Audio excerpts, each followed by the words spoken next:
performing is the most peaceful place. The stage is the most centered, honest place. I know. It was the place where I could be myself. I think first... When did you first perform? First gig was probably 13, you know, playing the village halls and the working men's clubs. And we used to play the kind of, you know, strip clubs and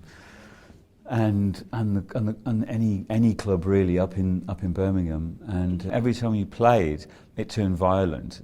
The lads would get beard up, and the farm boys would come and beat the bikers up, or the bikers would beat the mods up, or the mods would go and beat the farm boys up. And there's always just blood and broken glass everywhere. So from 13, that was my Friday and Saturday night, with my dad going, "Son, you got a lethal weapon in your hand there. If anybody comes for you, hit them."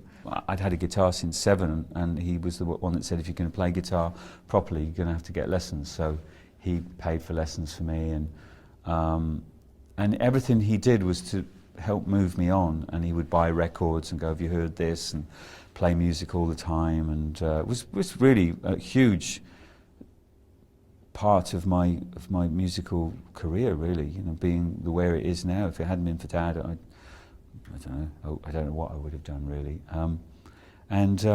I came from a school where everybody went to work on the farm or in the factory, and I just thought, I can't do this. I don't know. So I went to art school.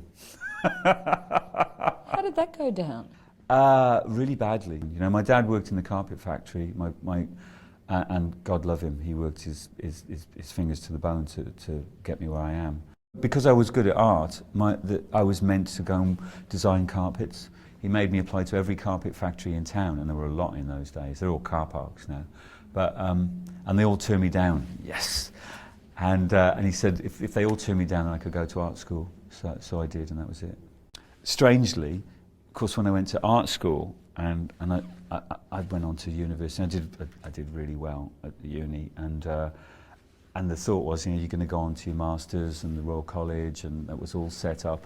And I've said, "Dad, I'm not going to do it. I'm not going to do it because this is an elitist group of people here. We're talking about the man on the street, and the man on the street is all my schoolmates, and they're intimidated by art galleries. And I love art galleries, but I don't want to make something that intimidates people. I want to communicate with as many people as possible. So I'm going to turn the radio into my gallery." And he was like, "What the hell?"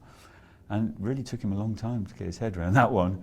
And it wasn't until about 96 that he accepted I was going to be a musician. Actually, it wasn't about till 2006 that I accepted I was going to be a musician. I think I've always meant to be a fine artist.